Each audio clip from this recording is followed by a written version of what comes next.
So Ed, you have had just about a year to think about this. It was June 24th when it was announced. So what's going to be job one? You've had a lot of time to figure out what job one's going to be on day one. What's it going to be? You know, I've had probably 13 years to think about this from the first day that I got to Green Bay, which was almost 13 years ago. But job one for me is going to be the same that it's been in this building for every president since the beginning of time, which is prepare the football team to compete for championships. All right, I want to get to championships in just a second. But some of this job is a little bit different, and it may have even surprised Mark when he first got here, how public-facing this is. And you're in front of everything, you're meeting everybody. It's almost like being a politician on the trail. So he came in cold. You've watched this for the last, like you said, almost 13 years. Do you need to change anything? Will you change anything about yourself to be comfortable in those situations?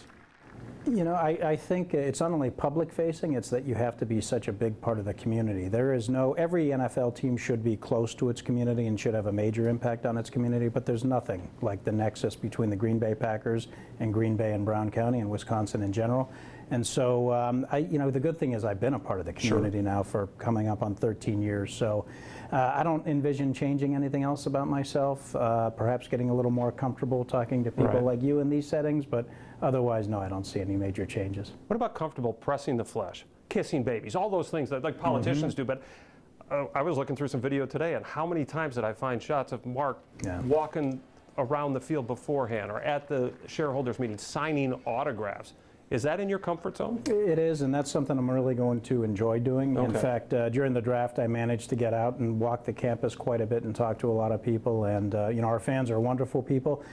During the draft, I even got to talk to some fans of other teams who are a little misguided, but wonderful people nevertheless. And I enjoy people, so that's going to be a real positive part of the job for me. In your 13 years, you've been a part of a lot of things. I think what people probably most know you for is heading up the Titletown district, but you've witnessed enormous growth for this franchise. Front row seat for all of it. You move into the big seat now. Where do you see room for more growth? You know, I think it's going to be growth in some of the same places. Obviously, we'll focus first and foremost on football, but the building we're in right now, Lambeau Field, will continue to evolve. You know, you're probably aware that we just opened a new football facility last year. We're about to open a new locker room in just a few weeks here when we start training camp. There are some more football additions coming in the near future. We just opened our new administrative offices, which I'll look forward to taking you through. And you'll continue to see, I don't know about growth in size, but you'll continue to see evolution in Lambeau Field. And over in Titletown, you'll continue to see growth. We're not finished there yet by any stretch. We've got some additional residential components that we're going to add to the south end of the development down by Titletown Flats. And there'll be more commercial, meaning dining, entertainment, some office space probably, and maybe even some retail on the northern end of the development, kind of that corridor right along Lombardi Avenue. All right, so that's the growth here. Personally, your growth into this position, your dad was a president for two NFL franchises, the 49ers and the Browns. He won 5 Super Bowl championships during his tenure there, not all as president and CEO. We'll get to that in a second. I'm really curious what that phone call was like when you got the job and you told your dad you'd be doing the same thing that he did. Yeah, so in fact, my dad was the first person I called. I found out I got the job on it was a Monday night. I had just interviewed. It's probably about 5:30 or so our time. We were down in Chicago, and my dad was traveling in Italy. So I knew there was a pretty significant time difference. It was the middle of the night or middle of the morning for him, so I called him immediately.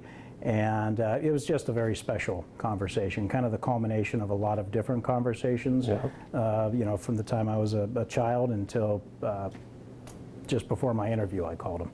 Was this the dream for you then, watching your dad do this? If this culmination of years, this was the dream? Yeah, no So question. who was more emotional? You know, I think he might have been. Really? I think he might have been. All right, so as I mentioned, 5 Super Bowl championships, 4 when he was vice president of the 49ers, and then a 5th when he was president and CEO. So is there any friendly family wager on Super Bowl trophies? No, no wager. No wager. He's very supportive. I think you know, he would love for me to be able to beat that number. Around here, I think we're going to take them one at a time now. Okay. All right, let's talk about that because Ron Wolf famously said when he fired Ray Rhodes in 1999, it's about winning and it's about losing. Don't ever forget that. And in your statement, when it was announced that you would take the job or be taking the job, you said championships, the Super Bowl trophy, will always be our North Star. So how involved will you be with football operations? Will you keep the current setup? The current setup in terms of our structure? With Three silos, if you will. Yeah, well, I don't like to think of them as silos, but Okay. yeah, we have 3 excellent people in football leadership positions, and that's, of course, Brian, the GM, Matt, the head coach, and Russ, who is our executive vice president. They are exceptional people. I have a tremendous amount of trust in each of them, a lot of respect for them. I love all 3 of them. I've known them for a long time.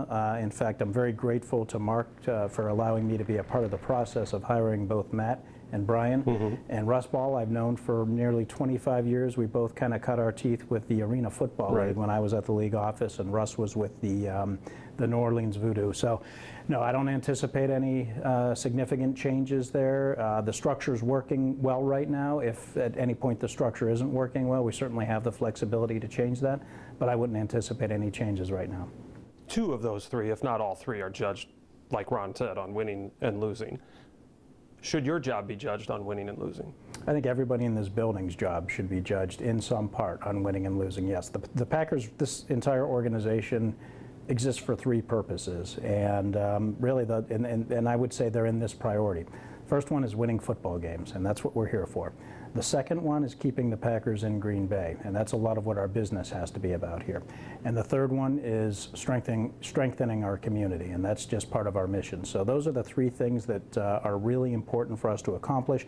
Every decision that we make, everything that we do or that we choose not to do should be based on furthering 1, 2, or 3 of those things. Well said. Ed, thanks so much for the time and good luck. Thank you. Appreciate it.